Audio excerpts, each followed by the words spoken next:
ఓం నమ శివాయ శ్రీమాత్రే నమ. మిత్రులకి శ్రేభిలాషులకి అలాగే నన్ను ఎంతగా ఆదరిస్తున్న యూట్యూబ్ ప్రేక్షకులందరికీ కూడా పేరు పేరు ధన్యవాదాలు. మిత్రులారా, మీ అందరికీ కూడా ఆ పరాదేవత ఎల్లవెల్లలా మీతో ఉండి మీ మనోవాంఛ నెరవేర్చాలని మనస్ఫూర్తిగా కోరుకుంటున్నాను. చాలామంది మిత్రులు అక్క చెల్లెళ్ళు మెయిల్స్లోను కామెంట్స్లోనూ గురువుగారు మాకు విశేషమైన పుణ్యఫలం కలగాలి, అలాగే విశేషమైన కోరికలు తీర్చే ఉపాయం కావాలి, డబ్బులు ఖర్చు కాకూడదు, మేము ఇంట్లో చేసుకోవాలి, తేలిగ్గా ఉండాలి, ఏదైనా చెప్పండి అని చాలామంది అడగడం జరిగింది. మనం ఈ రోజున సంక్రాంతి పండుగ రోజున శక్తివంతమైన విశేషమైన ఫలాన్నిచ్చే ఒక చిన్న ఉపాయం చెప్తాను. మనకి జనవరి 14, 15 తారీఖుల్లో ఈ ఉపాయం చేయాలి. మనం కంటికి కనిపించే ప్రత్యక్ష దైవం సూర్యుడు. మనం సూర్య భగవానుని సూర్యనారాయణుడు అంటాం. ఎందుకంటే ఆయన సూర్యభగవానుడు మనకి ఆరోగ్యాన్ని, ఐశ్వర్యాన్ని, ఆయుష్ని, సమస్తాన్ని ఇవ్వగలిగే శక్తి కలిగిన ప్రత్యక్ష దైవం. ఎవరైతే ఈ ఉపాయాన్ని సంక్రాంతి పండుగ రోజున చేస్తారో వారి జీవితంలో విశేషమైన కోరికలు నెరవేరుతాయి, విశేషమైన పుణ్యఫలం లభిస్తుంది. అక్షయమైన పుణ్యఫలం లభించాలంటే సంక్రాంతి పండుగ రోజున ఈ తేలికైన ఉపాయం చేయండి. ఎలా చేయాలి, ఏ విధంగా చేయాలి తెలియచేస్తాను. మీకు ఈ వీడియో నచ్చినట్లయితే లైక్ చేయండి, నా ఛానల్ని సబ్స్క్రైబ్ చేసుకోండి, పక్కనే ఉన్న గంట సింబల్ని యాక్టివేట్ చేసుకోండి, 10 మంది మిత్రులకి షేర్ చేయండి. మనం ప్రతిరోజు కూడా సూర్యభగవానుడికి అర్ఘ్యం ఇస్తూ ఉంటాం. కొంతమంది చేస్తూ ఉంటారు, కొంతమంది చేయలేరు. అలా మీకు ఎవరికైతే ప్రతిరోజు అర్ఘ్యం ఇవ్వడం వీలు కాని వారు సంక్రాంతి పండుగ రోజున తప్పకుండా సూర్యభగవానుడికి అర్ఘ్యం ఇవ్వండి. అది కూడా మీరు ఆడవారైనా, మగవారైనా, పిల్లలైనా ఎవరైనా చేయవచ్చు. మీ మనసులో ఉన్న కోరికలు, విశేషమైన కోరికలు నెరవేరడానికి అవకాశం ఉంటుంది. అలాగే ఒక చిన్న మంత్రాన్ని జపిస్తే మీ అదృష్టం అనేది మీ చేతుల్లో ఉంటుంది. అది ఎలా చేయాలో చెప్తాను. మనకి అర్ఘ్యం ఇవ్వడం వల్ల ఎంతో పుణ్యఫలం వస్తుంది. అది కూడా మకర సంక్రాంతి రోజున సూర్యదేవుడికి అర్ఘ్యం ఇవ్వడం వల్ల. అలాగే ఈ ఉపాయాన్ని 14వ తారీఖు, 15వ తారీఖు 2 రోజులు కూడా చేయవచ్చు. మకర సంక్రాంతి రోజు ఉదయం మీరు స్పష్టంగా చదవగలిగితే, మీరు చక్కగా స్నానాది కార్యక్రమాలు ముగించుకొని పూజాది కార్యక్రమాలు ముగించుకున్న తర్వాత అయినా, అంటే ఉదయం 6 నుంచి 8 లోపు మాత్రమే ఈ పని చేయాలి. ఆదిత్య హృదయం మీకు స్పష్టంగా చదవగలిగితే చదవండి. ఒకవేళ చదవడం రాకపోతే ఆదిత్య హృదయం ఫోన్లో అన్నా వినండి, సూర్యుడికి అర్ఘ్యం ఇచ్చి. ఇది మొదటి పాయింట్.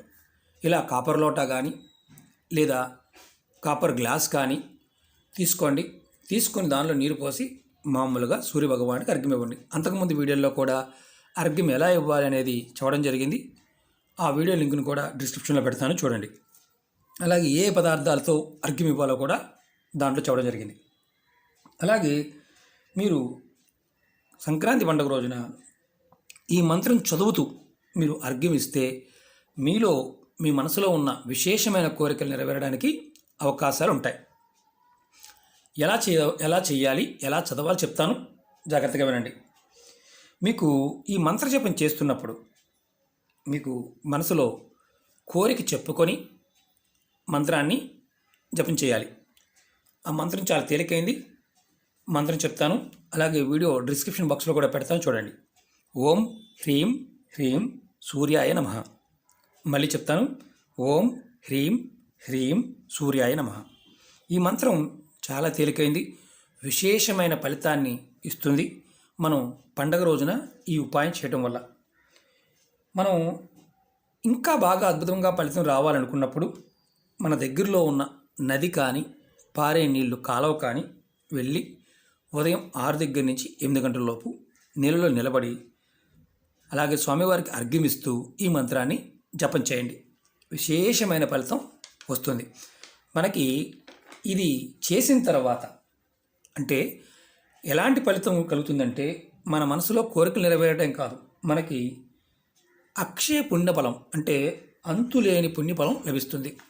అలాగే ఈ పండగ రోజున మీ పెద్దలకి, మరణించిన వారు ఎవరైతే ఉంటారో వారికి వారి పేరు మీద పేద బ్రాహ్మణుడికి దానం చేయండి.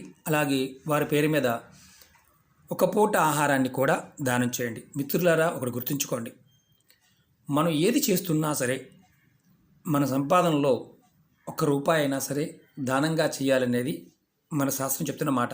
కారణం ఏంటంటే మనం ఏదైనా పట్టుకు వెళ్తాము అంటే అది దానం, ఓన్లీ దానం మాత్రమే. దాన ధర్మాల్లో విశేషమైన శక్తి ఉంటుంది.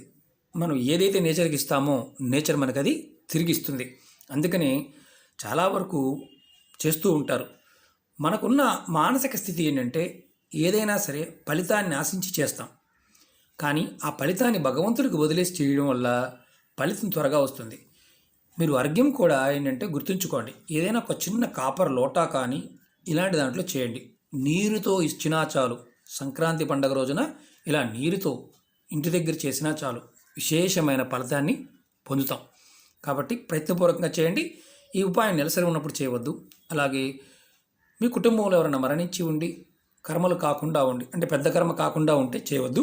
మిగతా సమయంలో మీరు ఎవరైనా చేసుకోవచ్చు. ఓకే మిత్రులారా, మీకు ఈ వీడియో నచ్చినట్లయితే లైక్ చేయండి, నా ఛానల్ సబ్స్క్రైబ్ చేసుకోండి, పక్కనే ఉన్న గంట సింబల్ యాక్టివేట్ చేసుకోండి, 10 మంది మిత్రులకి షేర్ చేయండి. ఓం నమః శివాయ, శ్రీమాత్రే నమః.